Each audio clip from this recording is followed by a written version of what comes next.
Just going to start. It looks like we're at the 10 o'clock. We've got 18 people that have logged in, so thank you very much, everybody. And for those that have jumped into that chat box and told us where you're from and any preferences to the BEC systems. So it's great to see so many names joining in on the webinar. I know I don't know all of you, but I am certainly working my way through the boundary regions. So for any of the local boundary folks, don't ever hesitate to stop in at the RDKB office here in Grand Forks and introduce yourself if we haven't met already. This is a topic that I think is really important and I personally think is super interesting. We're here to learn about the Biogeoclimatic Ecosystem Classification System here in British Columbia with that focus on the boundary region and how that classification may evolve in the boundary as we take into consideration climate shifts expected through climate change projections. So I'm going to let Colin's going to be going into that. To begin, I want to first acknowledge the First Nations and Indigenous influence on the boundary region and the First Nations traditional history here in our boundary watersheds, with an appreciation that the land on which many of us gather on and is referenced in this webinar is a converging traditional and unceded territory of the Selk'namic Sinixt people, as well as the Métis people who have also touched these lands and these watersheds. We're grateful to have this opportunity to be able to share knowledge and information amongst our team today. So thank you everybody for joining in on this. So what are we doing here? What's the plan? Deb McKillop will be speaking to us about the BEC system in BC, joined in with Colin here, how it's determined and what does it look like for the boundary region. Colin Mahoney will be working with Deb on this, as well as expanding into the influences of climate change projection. And I've probably really been a bit brief on this, so I obviously will sort of work with that. Who are Deb and Colin? Deb McKillop is a research ecologist, forest lands, natural resource operations, and rural development. So many of you have received that confirmation email, and so you've seen a lot of the write-up of both Colin and Deb. So for those of you that know the Nelson area, Deb works at the BC Government Nelson office, that pink building right downtown Nelson, and out of the Kootenay boundary region. So the region here that the boundary is managed by. She moved to Nelson in 1995, but as she reminded me, we're up in Edgewood. So if any of you have gone over the Granby Wilderness back roads, you will drop into Edgewood right by the Arrow Lakes. So that's some of the areas that Deb certainly knows well and grew up in. Deb's Kootenay through and through. She's written 2 field guides for Southeast BC and updated BEC, and is in the process of completing the 3rd, which some of you may have picked up on, which is our region, Boundary, Okanagan, Southern Ontario, which should be published mid-next year. Colin Mahoney, research climatologist, as we heard, is just fairly new to the position, which is really exciting. We're certainly very glad to have him here. Works with climate change and integrated planning branch of the Chief Forester's Office. So also Flunrod, Forest Lands, Natural Resource Operations, and Rural Development. Colin is a registered professional forester with experience in the Biogeoclimatic Ecosystem Classification systems throughout BC. So my story is, when I was first looking at trying to put this together, I was asking around, like I'd like to have some of that forecasting. I'd like to see some of that bit of the background and then maybe what's going to be happening in the future. And everyone kept saying, well, have you talked to Colin? This is what he did for his PhD. Like, you should talk to Colin. Colin just came in with the Chief Forester's Office. So thank you, Colin. I'm just really excited to be able to have you on this. And so for his PhD, oh, there we go. Colin, research PhD, UBC Forestry established the potential for the new BEC climate types to emerge in southern British Columbia due to global heating. So very much in line with what we're looking for. Myself, I'm Christina Anderson, watershed planner for the RDKB. I've been in this position for just over a year now, and also in Grand Forks area. Like we said, based in that Grand Forks RDKB office here. And the RDKB goals for these webinars is basically just to explore boundary watersheds, just sharing different information and learning. And pretty excited to hear what we're going to have from Deb and Colin. So a few quick housekeeping items for today's webinar. This webinar is being recorded. If you would like a copy, please email me and I'll forward one through watershedplanner@rdkb.com, or you can just contact the RDKB and route me through via phone. Attendees are going to be muted through this webinar. We do have a chat box, which many of you have been using, which is great, and a Q&A option in this webinar. So both of these are going to be able to be found just at that bottom bar of your screen. If you don't see it, sometimes if you move your cursor down below, it will pop up. So that might be something that you can do. So for the chat box, and I'm asking if you've got any technical issues, or there's something that we can quickly do, like trying to deal with background noises, please put that in the chat box. I'll be monitoring that one fairly closely as we go through. Any Q&A questions, looking for answers, or maybe points for clarification, you can put it in that Q&A box. And then if it's something that I'm able to answer, great, I'll do that. Otherwise, we may end up we'll just wait until Colin's finished. So what we're lucky to have here, Deb McKillop is going to be logging in shortly. And so Deb's actually in the field. I'll let her, when she logs in, speak a little bit about what she's doing and where she is. So we just chatted with her a few minutes ago. So as soon as she's back into, so looking over at Colin, internet service maybe, she'll be logging in through there. I see a note from Deb. Oh, okay. Saying, oh, can you hear me? No, we can't. So that's interesting. Let me take a look and see if I can find Deb. All right, I am wondering. So we may end up, I wonder if. Oh, there we go. Oh, there we go. There she is. Can you hear me now? I sure Yes. can. Thanks, Perfect. Deb. Okay, well, I'm just gonna quickly, as we're here on this, I'm just gonna quickly run into a couple of polls for everybody. So everybody's been great in letting me know sort of where you are, where you're from. Just gonna give a quick rundown. I know a lot of you put this into the chat box, but do you live in the Boundary region? We'll give it a few minutes here. And we'll find out how many people are calling in from the Boundary and how many are outside. Because I do know that I've had a number of people contacting me over the last couple weeks or so coming in from outside of the Boundary region. Oh, nice. 80% of the people. All right, I think I'm going to I'll end the polling right now. Great, so 57%, so we've got majority of people in the Boundary, so that's super. And really neat, really great spread between all the different areas. So I have two other quick polls here. Let's see if I can. I am interested, if you don't mind, I'm interested in how did you hear about this webinar? Facebook, email, newspaper, word of mouth. So if you don't mind, it's sort of one of those interesting ones with these watershed webinars to try to figure out what is the most effective way of trying to get some of this information out. Thank you very much, everybody, for sending through. And then the next one, for those of you that are just so excited to find out what the next one's going to be. Right, so it does look like email is the most obvious one. And the next one is and this is going to be really good for Colin and Deb. What is your knowledge of the Biogeoclimatic Ecosystem Classification System? Have you heard of it before? And Shats, are you an expert? Are you vying for some of these big jobs? Great, we're at 60% of people that have voted. And wait a few more seconds here. Great, I'm gonna flip that up there. And so nice, we definitely have that familiarity for a lot of people of what the BEC system is. So generally understand the process, so that's great. People have never heard of it before, so didn't even know about the acronym. And oh, sorry about that. I forgot to share the results. Great. On that note, I will pass it over to Colin and Deb.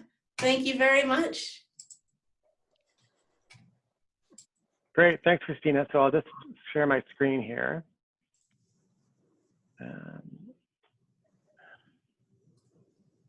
Start the PowerPoint. Okay, so Deb and I are giving an overview of the Biogeoclimatic Ecosystem Classification and some climate change forecasting for the boundary region. I'm more of the, I'm knowledgeable about the forecasting side of things, and Deb is the absolute guru of the BEC system, especially in southeastern BC. So I've split this up into 3 sections. Just a quick intro, why we need BEC and how we got it, that I'll just present, and then Deb will go into more detail about the BEC system and especially in the boundary context. And then I'll look at climate change through a BEC lens and show some results for the boundary region at the end. So, so the first section, why we need BEC and how we got it.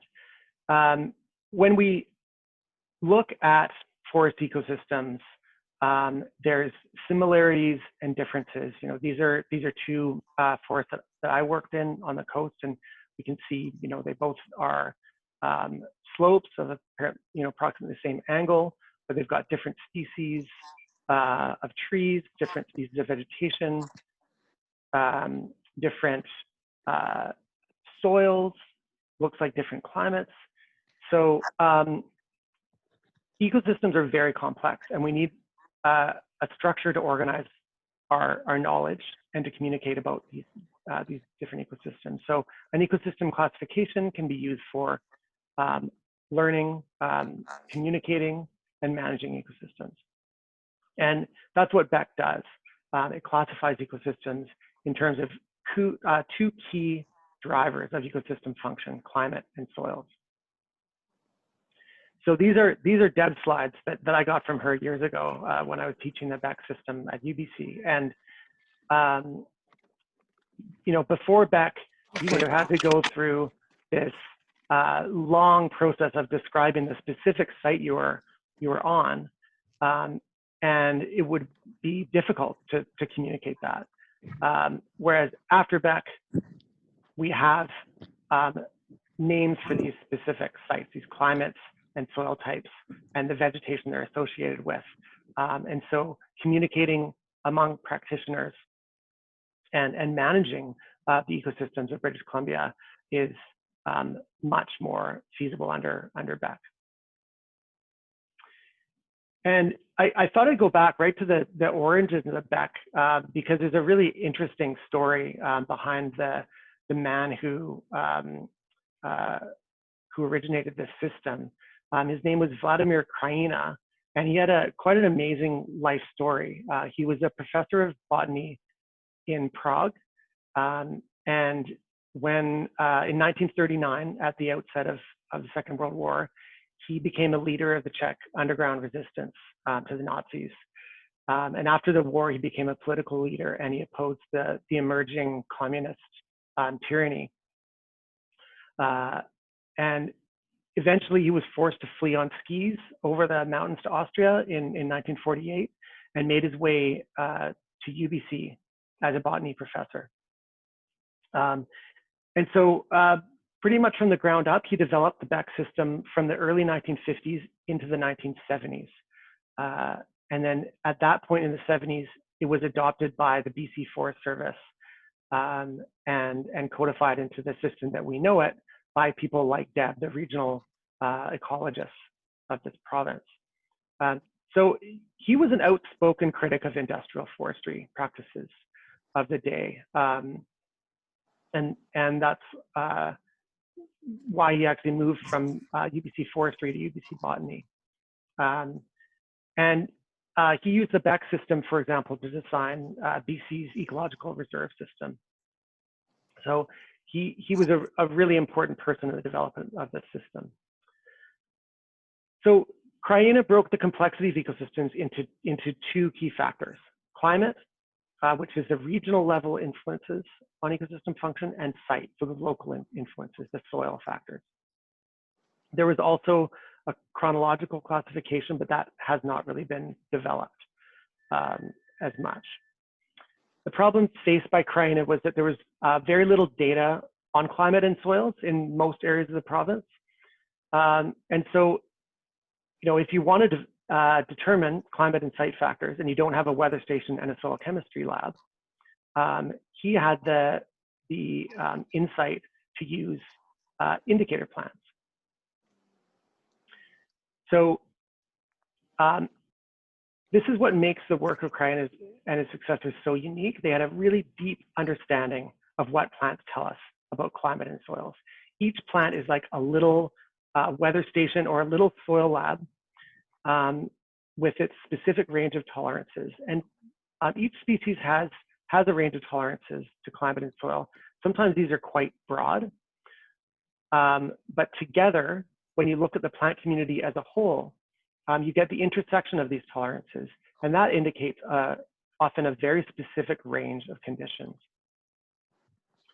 So if you blindfolded an ecologist like Cryena or Deb McKillop and flew them into a random location in British Columbia and removed the blindfold, they would probably know where they were and be able to tell you all sorts of information about the climate and site just by looking at the plant community. And that's the power of the BEC system, is it infers ecosystem function based on plants. So this is the last slide of this section. This just shows the current map of biogeoclimatic zones. So these are the climates that the BEC system uses. There's 16 zones and then 200 other smaller subzones and subzone variants of the climate system. Okay, so over to Deb now. Hi, everybody. Not sure if you can see me, but I am currently in the boundary working on some BEC projects over here. I work, as Colin said, out of the Nelson Office of Forest Lands, Natural Resource Operations and Rural Development. I can't even get the whole acronym. And right now I am standing at the bottom of the Nicholson Road, just outside of Rock Creek for all you boundary locals. And I'm working on a project to map site series, and I'll get into that in a little bit. I see Colin now. Do you guys see Colin, or do you see where I am? Oh, Colin, what do you see? We see you. We sure okay, do. Perfect. I see you. Got your background and everything, and you're coming through very loud and clear. Awesome. So can I get the next slide? Colin went through this already, but just as a quick overview, there's two main levels of the BEC Biogeoclimatic Ecosystem Classification System. At the broad level, there's the climate maps, and Colin already showed you one of those, and you have zones, you have subzones, and you have variants. Right now, I'm standing in what is currently mapped as the Ponderosa Pine PP XH, so very dry, hot 3 boundary variant. But soon I'm going to rename it into the IDF. What is it? IDF XX1. So at these broad levels, climate controls broad vegetation patterns. But at a site level, we have the site series classification, where the site, the soils, and the plants all come together to help us understand what's happening. Next slide. So you can see that here in this slide, that the map, and I apologize that this is the East Kootenay, not boundary. I was in a rush to get out in the field and didn't make a new one for this slide, and I should have. You can see that this is the Rocky Mountain Trench. Each of the colors represents that broad climate envelope for the subzone variant. On the right-hand side of my slide, you see what we call a landscape profile diagram, and that's for each site series, each specific site. And then below you see that this is happening through, and I'll walk you through this in the next slides. They show it a little better. Next slide.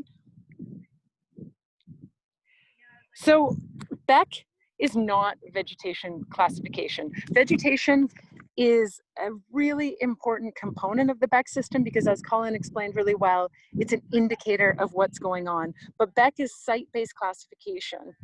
And what that means is that sites with similar physical characteristics, similar slope, similar aspects, similar soils, have similar vegetation and productivity potential within similar climates.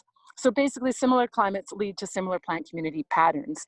And this is one of the biggest strengths of the BEC system in comparison to any other vegetation classification used in Western North America, because we can understand the relationship between climate, site, and plants. And as the climate changes, we can have people like Colin come in and understand what the potential is, what could happen under different scenarios, because the site, the soils, the slope, the aspect, that's not going to change.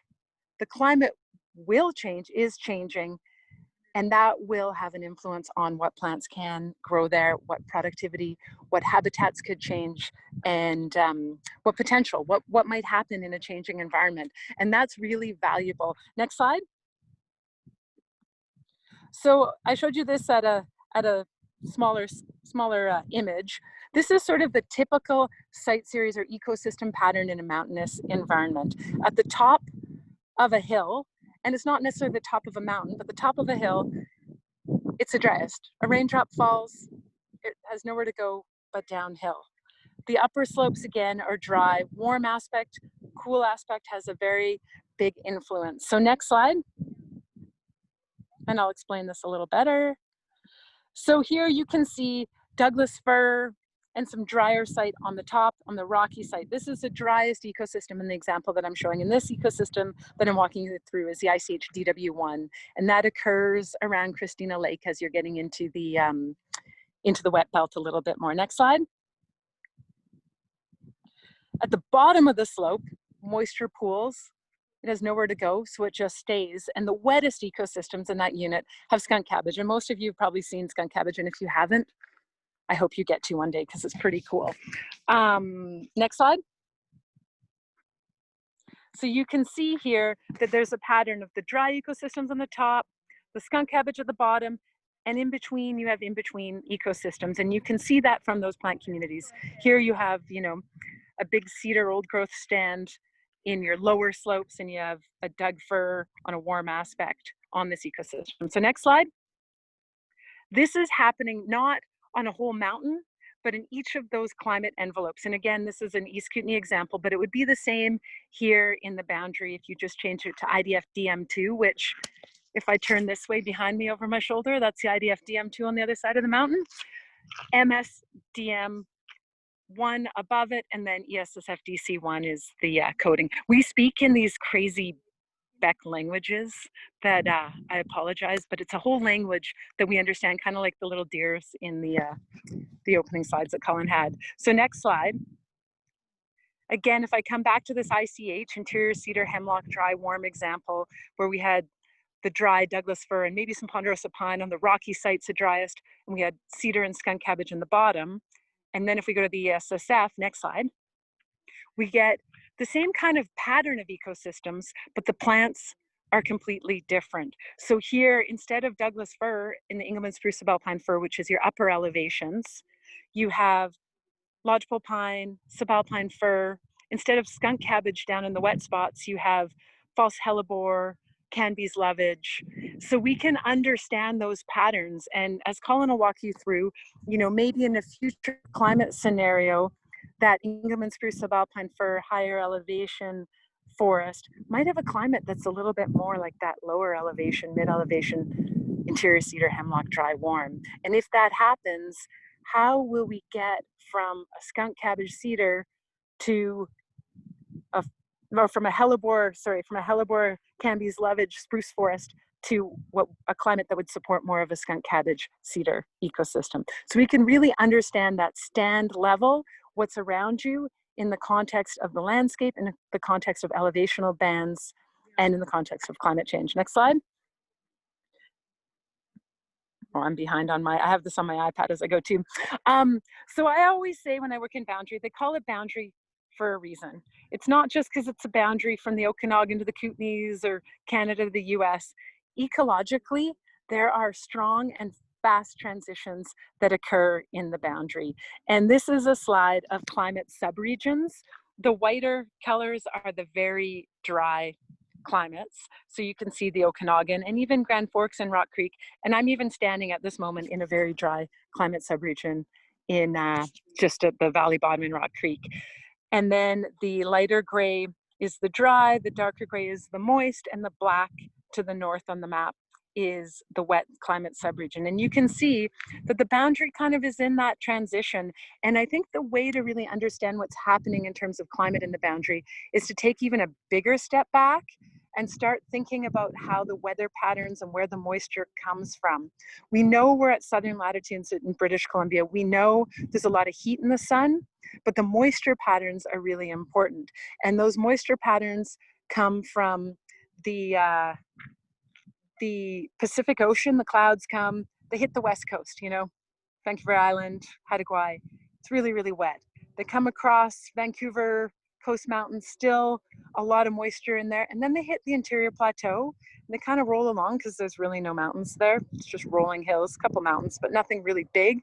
And then they get to the boundary, and the boundary is the foothills to the Monashis, essentially. And then you get into the Monashis at the eastern extent. And that's where those clouds start to lift. If you remember from high school or university or college geography, orographic precipitation, as the clouds rise, they drop moisture, they get that wetness in there. So understanding that is important for understanding those patterns, because even in a changing climate, we will still have those patterns. Will we have more precip? Will we have less precip? The other thing about boundary is that, you know, you can go, and I'm standing in the perfect spot, hopefully you can see over my shoulder. That way you go from grasslands to forests, and then all of a sudden you're in a cedar forest, cedar hemlock, or you're in a high elevation spruce subalpine fir forest, and these happen really, really fast. So next slide. Boundaries. Oh, next slide after that. Oh no, I think I accidentally sent this before I had a different slide. So let's go back to that colorful one and I'll just walk you through it. Sorry, I must have hit save after I hit send on my email. So here what you have is two maps, which is great. You can see the map on the left is Old Beck. I started working in this job in 2007, and that's what the Beck map looked like. Again, each of these colors is what you can think of as a climate envelope, or if you are anywhere, if you look out the window and you can see some hills, you can see that the valley bottom has drier ecosystems. In boundary, you'll see ponderosa pine if you're where most people live at the valley bottoms. And if you look up to the mountaintops, you might not be able to see because there's a bit of haze and smoke, but you'll see you go from that ponderosa pine to the Douglas fir larch to the spruce subalpine fir. So each of these colors represents that kind of change. And within each of those, we have those dry sites, those wet sites, those in-between sites. And I've been working very hard to finish updating the mapping so that we have better baseline data for projecting climate change, and so that we have a better understanding of what our ecosystems are in the current context. And on the left, you can see that there's the old mapping. You see a lot more light blue, which is the ICH MK1, which and a lot more dark purple. You also see a bunch of bright green to the east, which is a newly mapped unit in 2016, the ICHMW5. And I guess before I get into the details of this, if people really want more information on this, I can do something that's more specific to those expert or more advanced Beck users. And I'll start doing some of that outreach. I meant to do it earlier, but COVID kind of got in the way of things. And you can just message Christina and she can let you know what's going on there.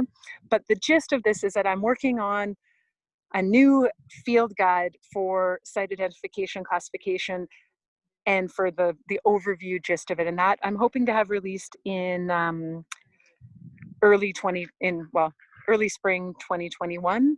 I have it mostly written. I'm just going through all of the details, and you know, there's a lot of details to go through. So next slide. And this is my final slide. The green shows the volume 1 South Columbia Mountains, and that field guide was released in 2016, not 206. The purple is the East Kootenay Rocky Mountain Trench, and that field guide was released in 2018. And the brown is the one that you're probably the most interested in, and that's one that I am working on now for the Boundary Okanagan Southern Arrow.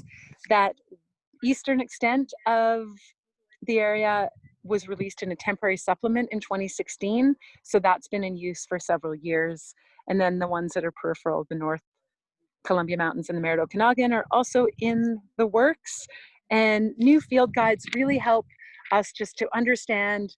They come with new mapping as well at those climate envelopes, so they help us to understand what's happening better, what could happen better, and to identify that on the ground. So unfortunately, I have to go and do some field work because I have a crew behind me waiting for me. But if there's any questions, let me know. And through Christina, and thank you for the time. Thank you very much. Yeah, I'm just going to quickly put out there, is there any questions quickly for Deb before she takes off? I don't see anything in the chat or the Q&A box. I feel like it's more of a general overview and that the questions will be much more specific, and you can send me an email, deb.mckillop@gov.bc.ca, and there's a bunch of details that we will go into as this goes through with particularly with the licensee partners and government district partners in terms of tree species selection and stocking standards. And the project I'm working on now is mapping those site series, those site units, those dry, intermediate, wet sites within each of those climates. So we are working on what's called the PEM map. So that hopefully will be out at some point. It's not my project, I'm just helping. So if you have those kind of questions, let's talk later. And thanks, Colin. I wish I could see your slides. Send me your slides so I can look at them after. Will do. Deb, thank you for the David Attenborough experience of the back presentation. On your left, on your right. Thank you, guys. Take care. Thank you very much, Deb. Bye. You.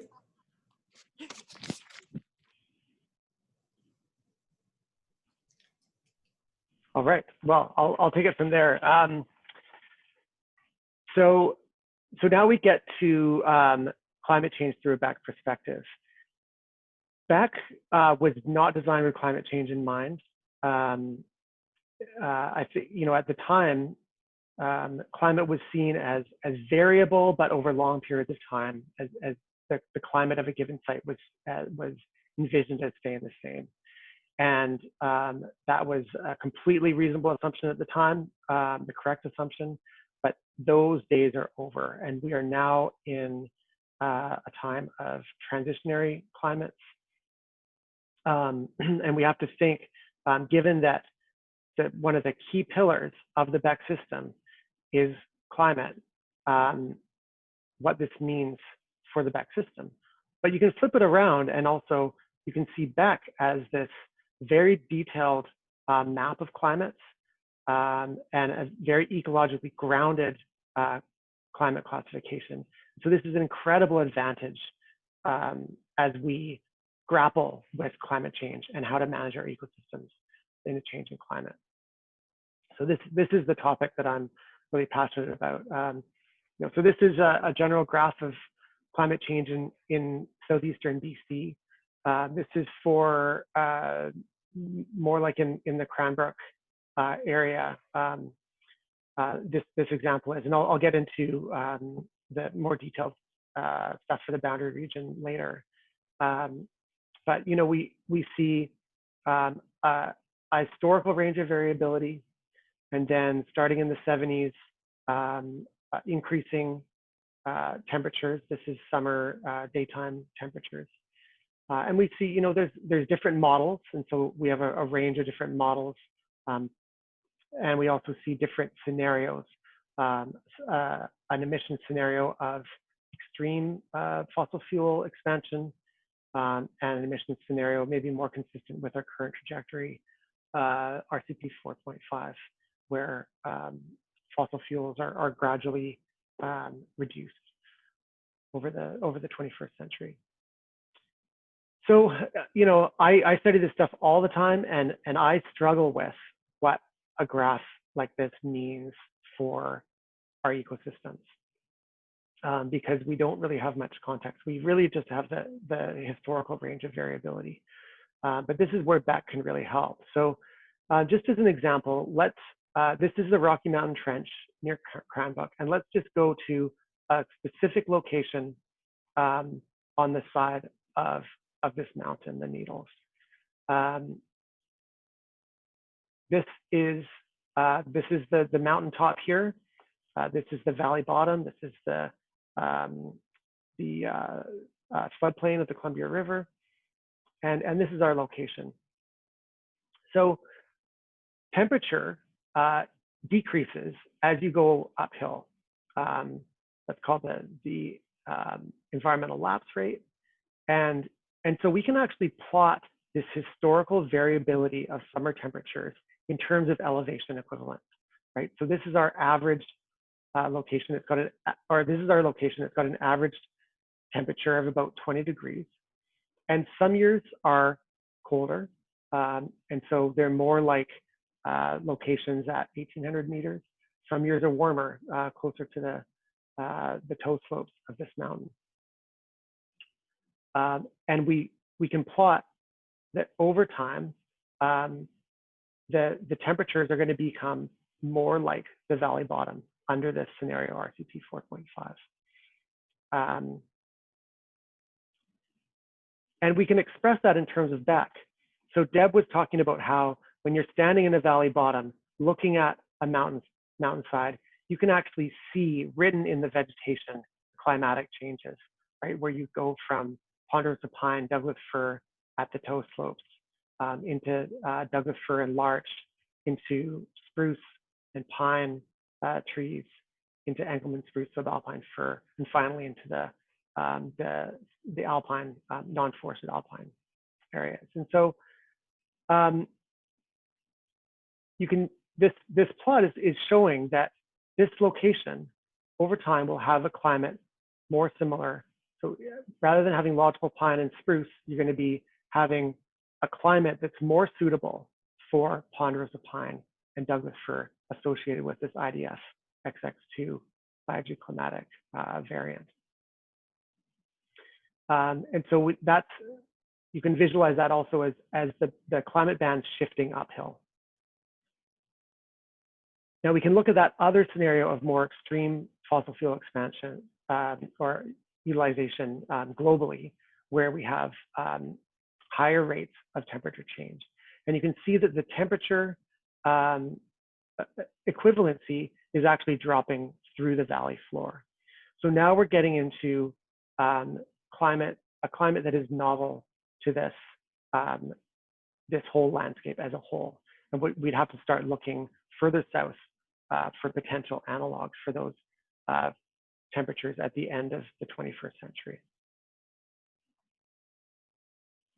So this idea that you can understand climate change in terms of shifting biogeoclimatic units was originally developed by Andreas Hamann and Tong-Li Wong at UBC.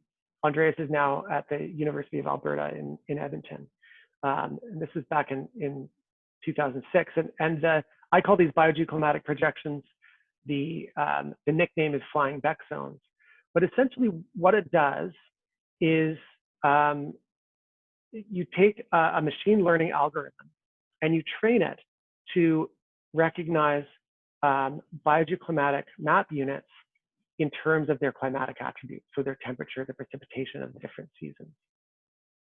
And then you feed that machine learning algorithm a set of new climates, projected climates, future climates of your location of interest. This is British Columbia. And you ask that model, okay, give me the biogeoclimatic variant that best matches those future conditions. And what that gives you is a map of how the climates, how the Beck units are shifting across the landscape. So you can see in this example from a 2012 paper by Tong-Li Wong, the interior Douglas fir zone shifting northward into the Chilcotin Plateau in the central interior. You see a large expansion of the ICH, this light green interior cedar hemlock zone. You see an uphill expansion of Douglas fir, of coastal western hemlock zone. And so this has become a really useful and influential approach. Now, one of the problems with this up until now was that we didn't have biogeoclimatic mapping for the adjacent United States and Alberta. And so what we would see, this is what my PhD research was on, is that there's areas where ICH stays, or interior cedar hemlock stays interior cedar hemlock, and coastal western hemlock stays coastal western hemlock. Not because it's a more stable climate, but simply because we don't have analogs for the warmer versions of these southern interior climates. So Will McKenzie, who's the provincial Beck ecologist, has spearheaded an initiative to do biogeoclimatic mapping for the adjacent United States and Alberta. And this is a really incredible initiative, given that our map of BC Beck zones was developed over 50 years. And this new mapping has been done over the course of 5 years or so. And it uses all of the tools of machine learning and plot availability that we have available to us now. So you can see there's some of the familiar biogeoclimatic zones, like the bunchgrass zone, which really is just in specific small areas of the Fraser and Thompson valleys, just in the very valley bottoms, like around Kamloops and Williams Lake. But that is actually a huge ecosystem in the Snake River Basin and eastern Washington.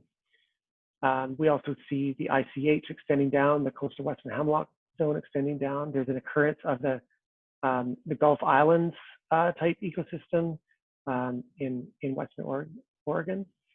But we also see new ones, the interior Grand Fir zone in northeastern Oregon. We also have the subboreal Aspen Parkland, these new zones. And each of these zones has more variance. So I've zoomed in, and so we have hundreds of new climate types identified through this mapping. It's a really amazing initiative. So that's allowed us to do updated biogeoclimatic projections for British Columbia. This is something that I've been working on with Will McKenzie. And this shows our, on the left, you have the baseline biogeoclimatic zone map, which we've approximated as representing the climate of the 1960s, 70s, and 80s. And then we did a biogeoclimatic projection for the past 30 years, recognizing that some climate change has already occurred. And you can see that there's already been some substantial changes. This is all a draft methodology, but and we're looking into what these might mean and validating these projections. But you do see, for example, the interior Douglas fir zone spreading up into the central interior, as with the interior cedar hemlock zone.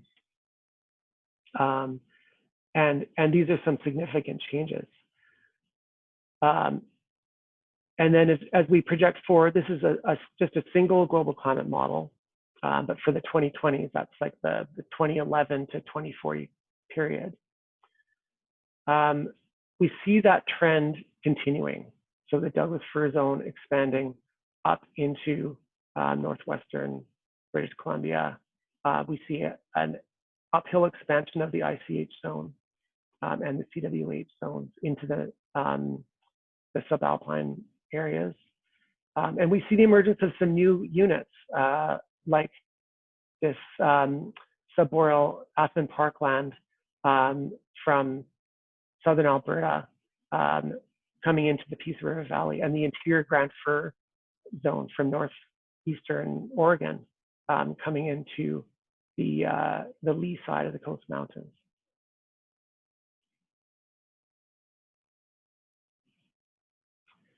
And so this is from this this publication that's just coming out that Will and I have been developing, and it's showing the incursion of non-BC climates.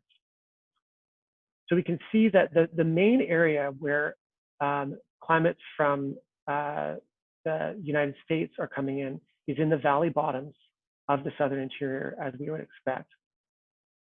And you can see there's quite a lot of that in the boundary. So this is the percentage of models that are projecting that are projecting non-BC climates for the 2050s period. And that's already occurring to some extent in the 2020s. So feel free to raise your hand for any questions. I don't see the chat box right now with the current viewer. So Christina, just let me know if any questions come up, okay? Yeah, I'm watching it closely, and thanks for mentioning that, Colin. So just, yeah, feel free to raise your hand. I am watching the attendees and the Q&A box, but looks good. And I gotta say, this is fantastic. This is really, really interesting. Okay, great. Thank you very much. I already have questions. I didn't know we had done Alberta and USA, so that's incredible. All right, I'm signing off again. So, so just so I could give you some local information on this. I did some.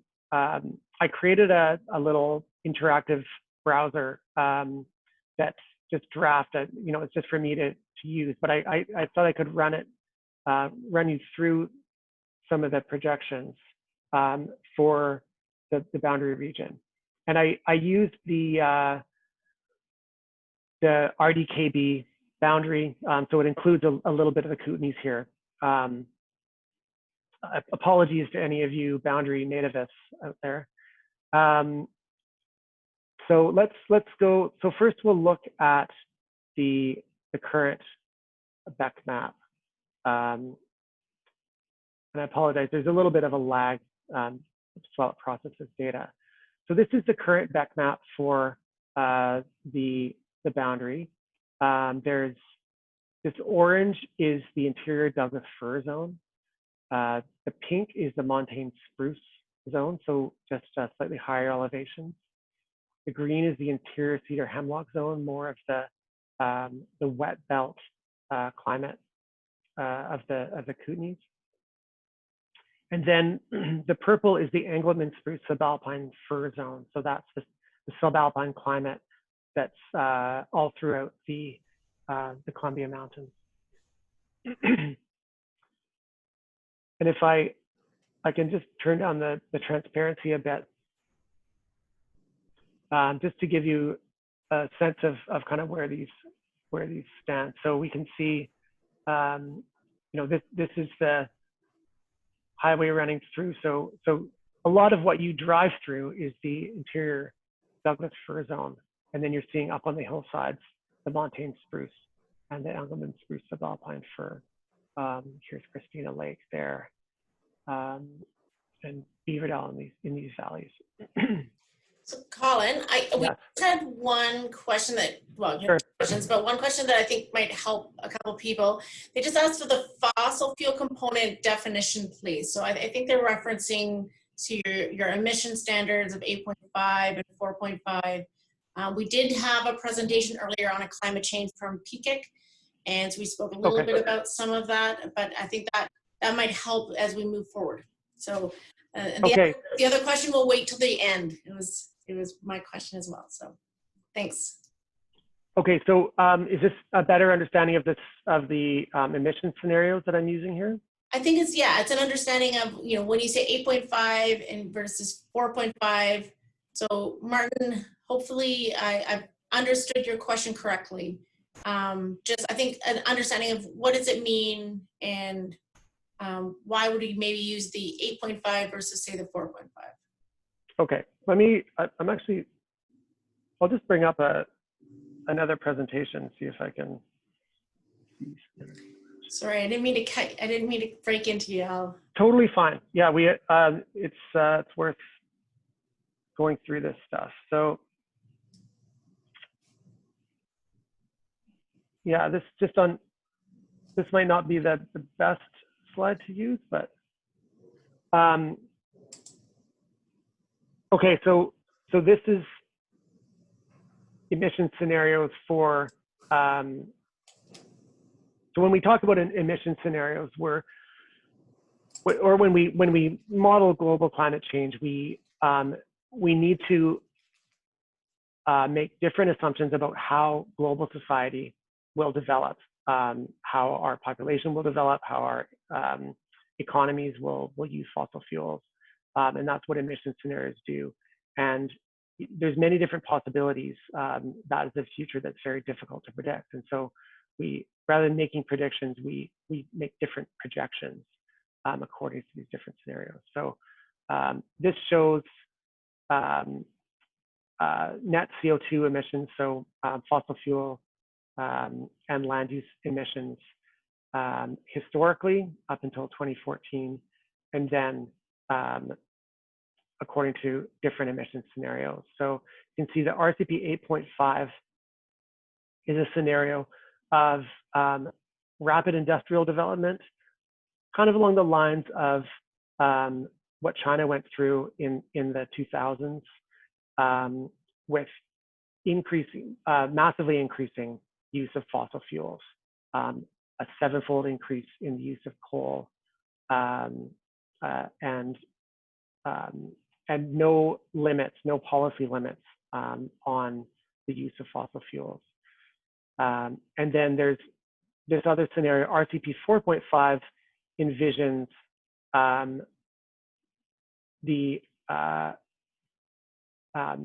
different path where fossil fuels come to a peak and decline in the 2080s, and then stabilize at a low level after that. So a level kind of like fossil fuel consumption of the 1970s after that.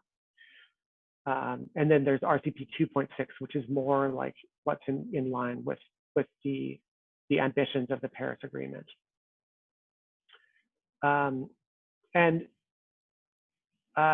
Maybe I'll just leave it at that, just as a primer on the emission scenarios. But in this presentation that I'm giving you, I'm focusing on RCP 4.5 because there's emerging agreement that RCP 4.5 represents business as usual, given our current trajectory of the economics of green technologies or renewable power, and also the policy environment that we're in now, where there are some policies that reduce emissions.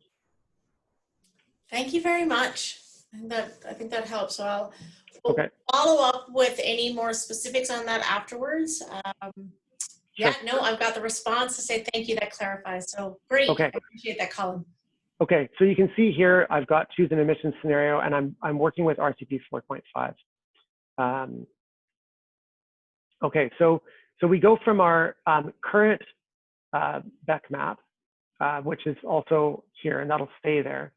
And we can look at the biogeoclimatic projection for the recent period, so 1991 to 2019.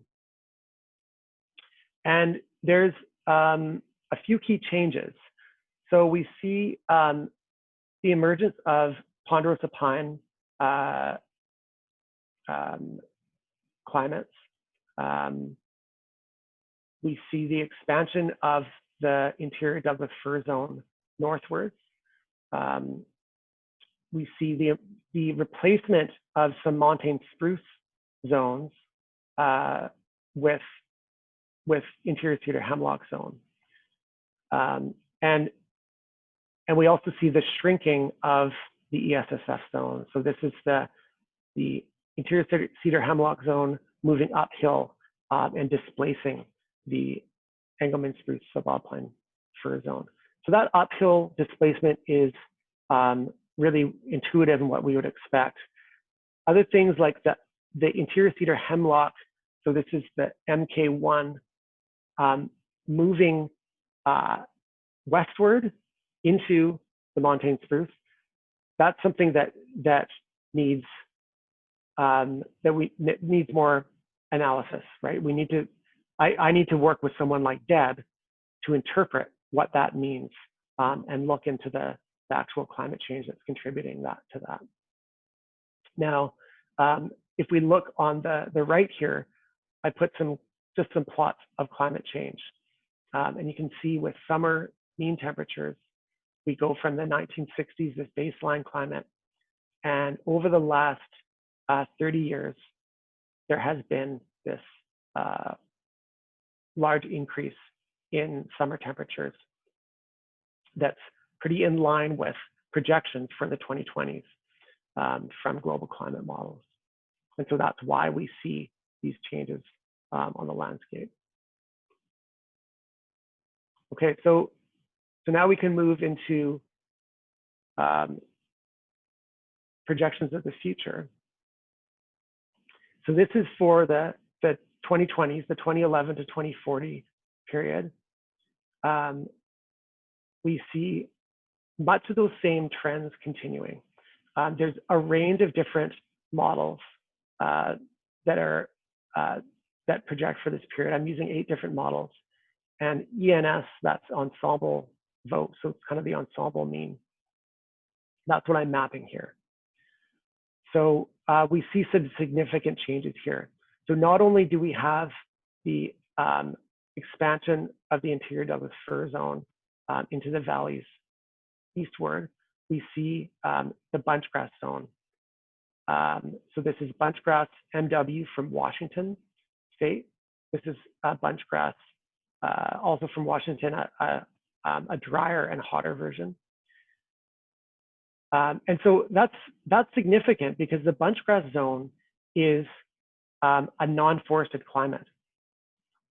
And so this doesn't mean necessarily that we're going to move into a bunchgrass ecosystem in these valley bottoms, but it does mean that we have a climate that does not support long-term stable tree growth.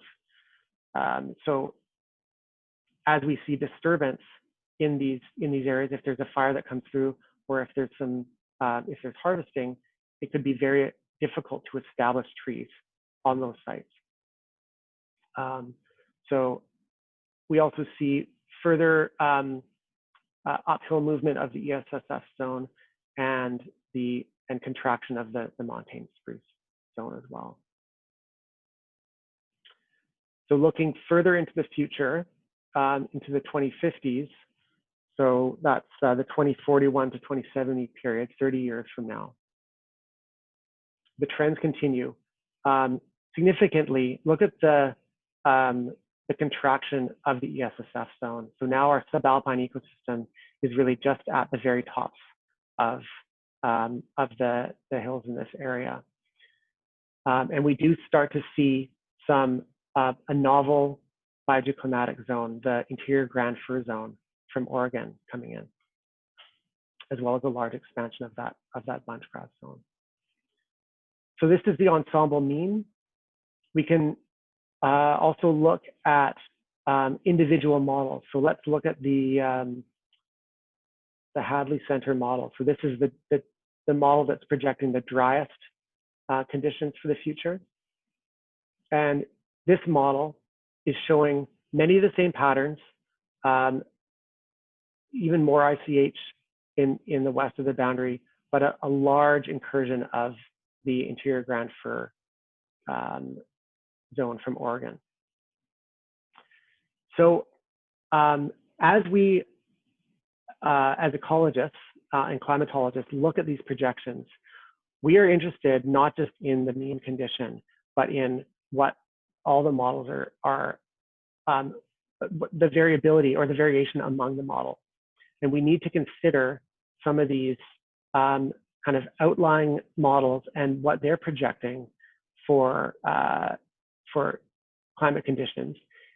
And we need to start looking at these zones like the IGF-MM from Oregon,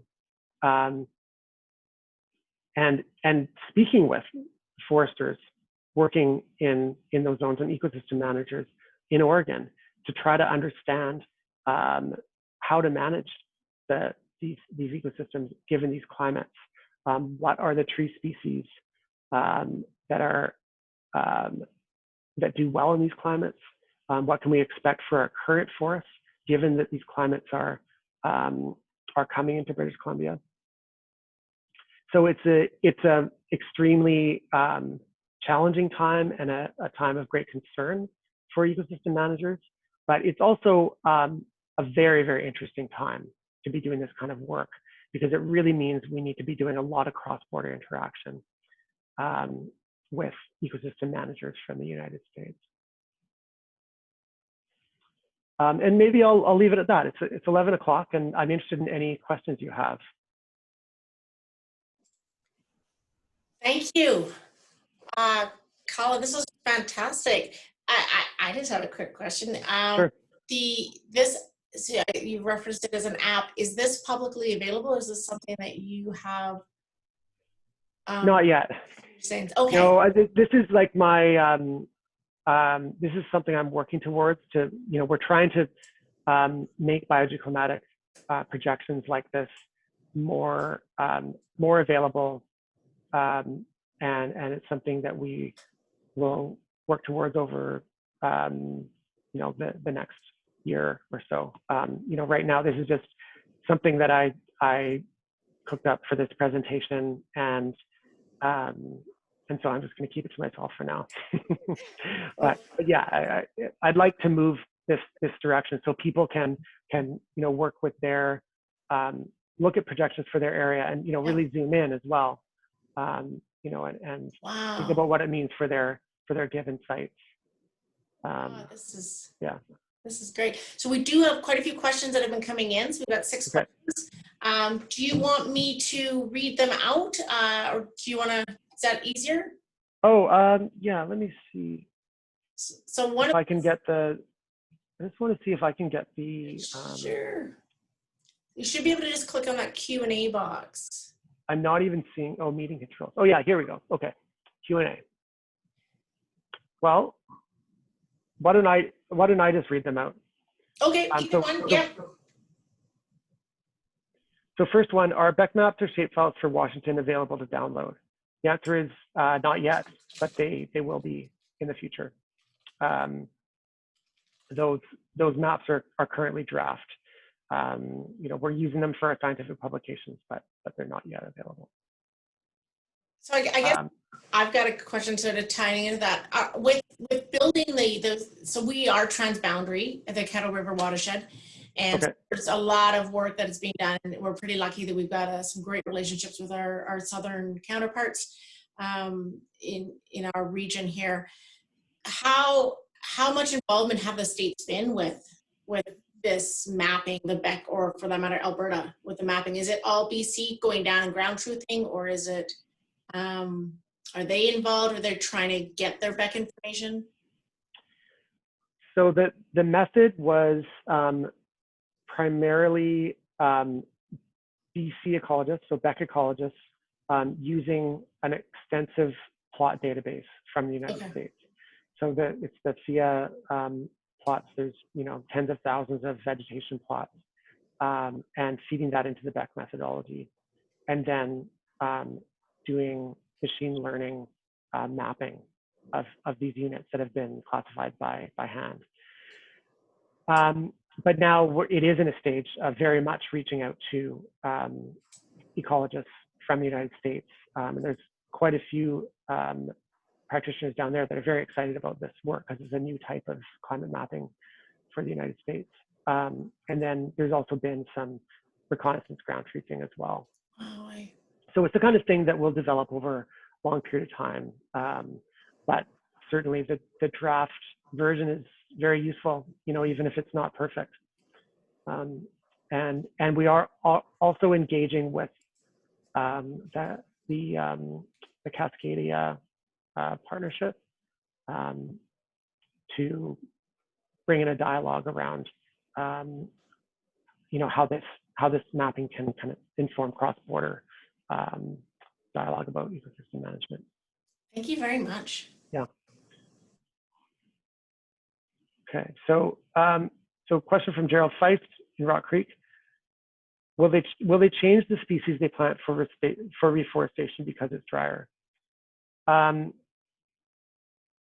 Yes, so this is something that the government is looking at now. Certainly, it's a long-term initiative to change not just the species selected for reforestation, but also the seed sources. So even within a species, there's a climate-based seed transfer system that's being implemented to choose your seed, not necessarily from your local site, but from further south or further downhill, based on or under the assumption that those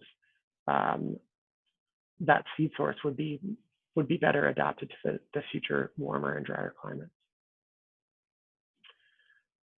Okay.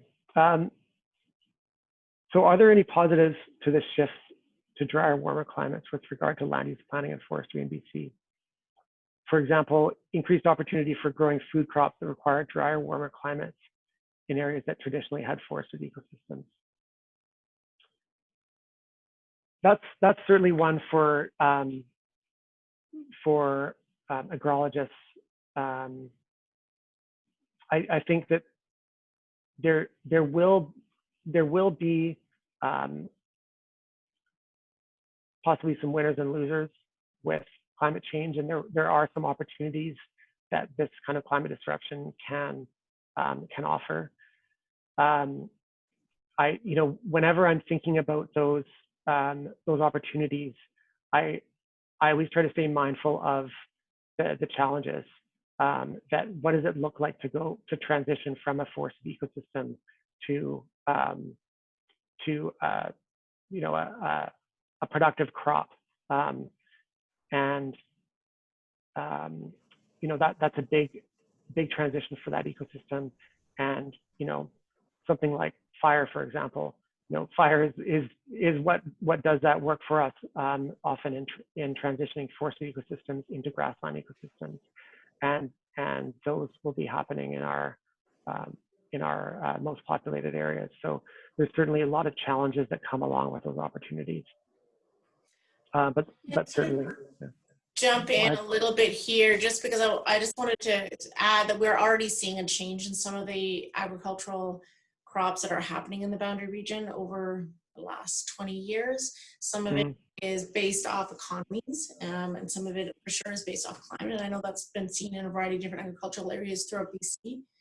So it's not really speaking per se to what are we growing in areas that were traditionally forested, but with the climate, it's also big one that we're looking at is the changing in irrigation practices. How do we better handle the water use for some of the different crops that are coming in there, and tying into, of course, the climate change. Mm-hmm. And I think that's why this type of these type of projections can be really helpful, is because they do translate climate change into a language like Beck that has management implications, right? So we understand that we will need to manage these ecosystems for different species and different processes, like different disturbance regimes.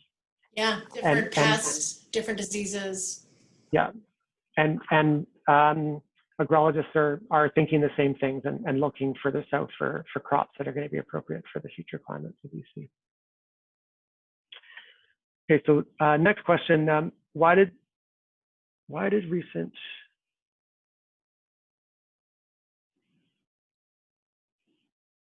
I'm having trouble reading this question. Yeah, I'm just looking at that. Why is in some Grand Forks areas IDF became ICH relative to the reference? So I guess why are we switching from IDF to ICH? Yeah. Bill, let us know if we've got that correct. I'm sort of checking over here in my chat box. That's a good question. It may be because, so let's look at, so this is summer temperature going up, and we can see change in summer precipitation is generally, as we go warmer, we get drier summers, okay? So let's just look at winter temperature and winter precipitation. And we see almost exclusively, as we get warmer, we get wetter in these models. That's what the model projections are saying. Interestingly, the last 30 years has been an opposite trend. It's been getting warmer and drier, even in the winters. So when we look at our recent climate change,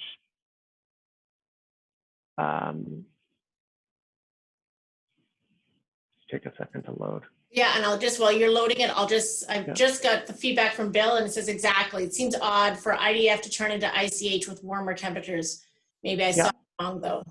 So even though we have warmer and drier in winter, warmer and drier in summer, we're still seeing ICH in these areas. So this is the kind of thing that, you know, I don't know the ICH MK1 ecosystem very well. I mean, I've worked in it, and it is, you know, but I'd want to talk to Deb about, you know, how do we interpret that and really start to drill down into the observed climate changes to understand why you would see that happening. So yeah, this shows you, you know, you do have to have your brain turned on when you're looking at these. And there is the potential for kind of strange or erroneous classifications due to novel climates, where, you know, the model has where you have a new condition that isn't represented on the landscape historically, and the model has to choose the best fit for that new condition.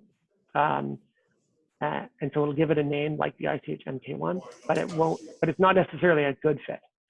And so that's the kind of thing that I looked at as well. That's what I did my PhD on. So that kind of thing can happen, but, you know, generally we do see these classifications. They tend to make sense, but sometimes you have to drill down into why they make sense.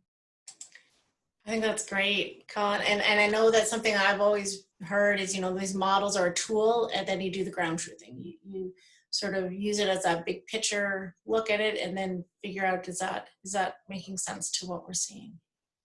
Yeah. And this is something that we're doing a lot with the interpretations of these kind of projections, where we're doing tree species suitability projections based on these biogeoclimatic projections. And it's really all about going out and saying, okay, we're seeing a transition from IDF or MS to ICH. Do we see evidence of that in the vegetation? Do we have trials of tree planting trials where traditionally you wouldn't have expected, say, cedar to grow on these sites, but now they are, or that kind of thing. So ground truthing is really critical for this. Thank you. Is there any other questions? It looks like we sort of finished the questions there in the chat. So I'm going to ask another question here, but Sure. We got one just jumped right in there right before me. Do you think that citizen science has a role in assessing the projections? And if so, what kind of role do you think it would be? So maybe does citizen science have a role in some of the ground truthing, I'm thinking, and maybe that feedback component? Yeah, well, first of all, I think behind that question, there's probably some really good ideas. I'd love to hear the ideas. But beyond that, I think citizen science is really has an important role to play, and it's just something that we could do a lot more of. So the things I'm thinking of are, especially where you see indicators of change popping up in the ecosystem, you know, where people are living on the land, working in the land, and see change that I'm certainly not going to be seeing from my office. And, you know, Deb is spread out all over a huge region, and maybe won't be seeing these things as soon as many of the, you know, the hundreds of people that are tuned into the ecosystems in this region. So I think early warnings of change or ecosystem transitions are a really key thing that citizens can add. And the other thing I think about a lot is with ecosystem practitioners like foresters or biologists working on the land. If they can be adding their knowledge and observations of what's going on in the landscape, that can really help. So I think I think the key citizen science is really made possible by systems, you know, where people can share their knowledge, and so I'm really supportive of those types of initiatives. But also, please get in touch with me if you have other ideas, because I'm interested in that.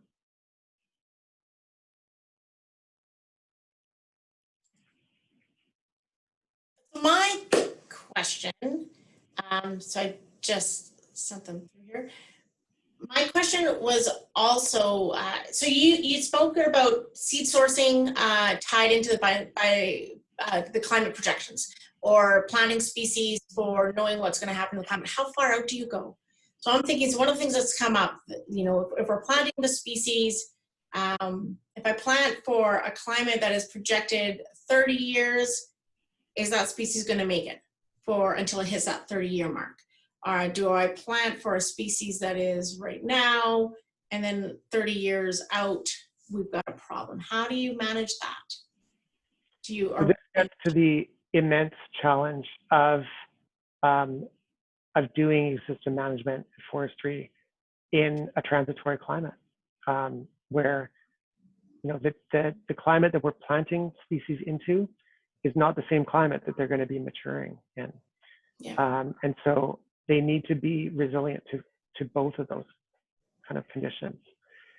And so the short answer is, with the climate-based seed transfer system, they are really focusing on about 15 years into the future as kind of the target climate.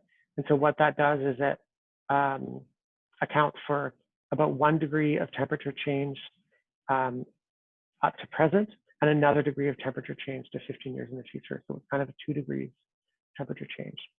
And that really recognizes that the most challenging time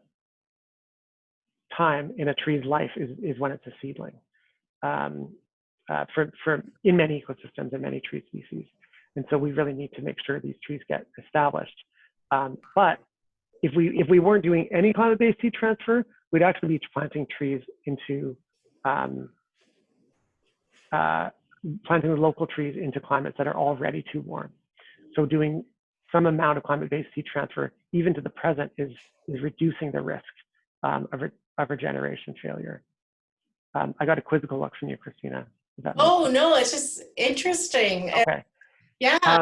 But then so that was kind of the short answer. But then the more nebulous answer is that really this comes down to a professional decisions, Okay. and putting as much information in front of professionals as they need to make the decision. So, and the reason you need to do that is because each ecosystem is different and each species is different. And so, you know, some species in some ecosystems, regeneration problems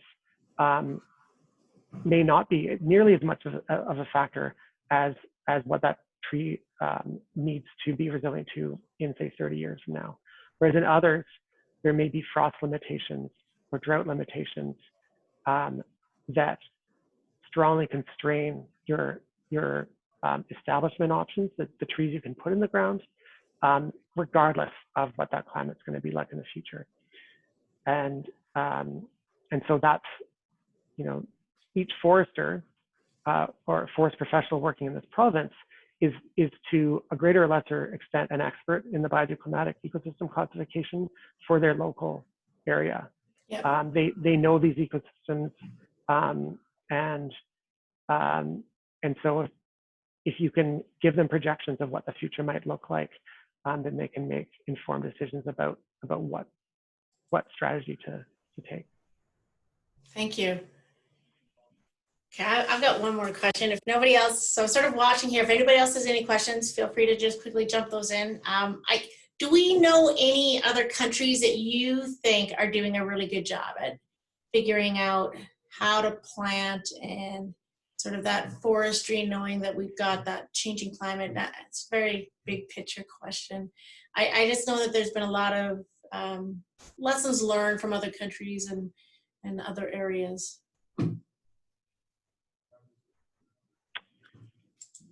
Yeah, that's a tough question. I haven't seen anything that I've found to be as compelling as the approach that we're taking here. Certainly we see climate-based seed transfer systems being developed in the Western United States as well. But one of the challenges is that almost every other jurisdiction in the world doesn't have a BEC system. This is something that's really unique and uniquely powerful. And it's just a legacy of the vision of Dr. Kraina and the BC government in the 70s and 80s and 90s to develop this system and invest in it as much as they did. And now we are reaping the benefits of that investment, where we have this very detailed knowledge base about climates and soils and ecosystems that we can use to interpret climate change. So I think I'm exposing maybe some of my ignorance about international approaches. Nope. But having looked around, we haven't seen anything quite as sophisticated as this. Well, thank you. And I apologize. I keep trying to mute myself because I know there's a lot of background noises. I'm in an office, so I can see that going on. I just want to say we're at 11, we're a few minutes here before the end of the presentation, so conscious of time. I just really wanted to thank Colin and Deb very much for your time. I know the time it takes to put together some of this information, and we've really appreciated it. I know I've learned a lot through this process. And oh, sorry, I'm getting, of course, we get the chat coming in there right as I'm chatting here. But yeah, thank you for the time. For the attendees and the folks that are online here, if you do have any more questions, and if we do want to spend a bit more time going through some of the specifics, or if there's some focused areas that we want to sort of touch in, and I think this is a pretty interesting avenue to being able to understand what's happening in that big picture of what's going on in the ecosystem. And I realized, so yeah, here's the question. We don't put in the developed lands for BEC zoning. I think it's all just undeveloped. So it's sort of that base ecosystem. So is there any, would that ever be put in, like sort of that developed, or is it? Well, that gets to the essence of what the BEC system is. It's all about the climate and soil drivers of ecosystem function. So, like Vancouver has bioclimatic climate maps. Even though a lot of it's paved and forested with exotic species, yeah, it's still the climate is still the climate of that place, right? Okay. And so these maps show the vegetation potential of the climates, of the locations, and whether they're paved or farmland or anything else doesn't change what the climate is. I can just keep asking questions because I think this is super interesting. Thank you very much. I really appreciate the time, and yeah, thank you. Thanks very much for the invitation, and thanks to all of you for joining. And I'm totally open to any further questions you have. I really appreciate it. It's been great to get these questions. Okay. Do you want to? I wonder if we just want to put in an email address, or do you want questions to come through me and then I can move them through? That might be easier. Sure. Okay. Do that. Yeah. So yeah. So and I'll type in my email address into the chat box here. So Anderson, Watershed. And so as I mentioned, this is being recorded. We will be putting up the recording on the RDKB, Boundary Integrated Watershed Service website. And so you're welcome to log in there to pick up the recording. And also if you want me to send it directly to you, by all means, just email me and I certainly can do that. And we can certainly move some questions through to Colin and Deb. Okay, and I'll just type my email in here too.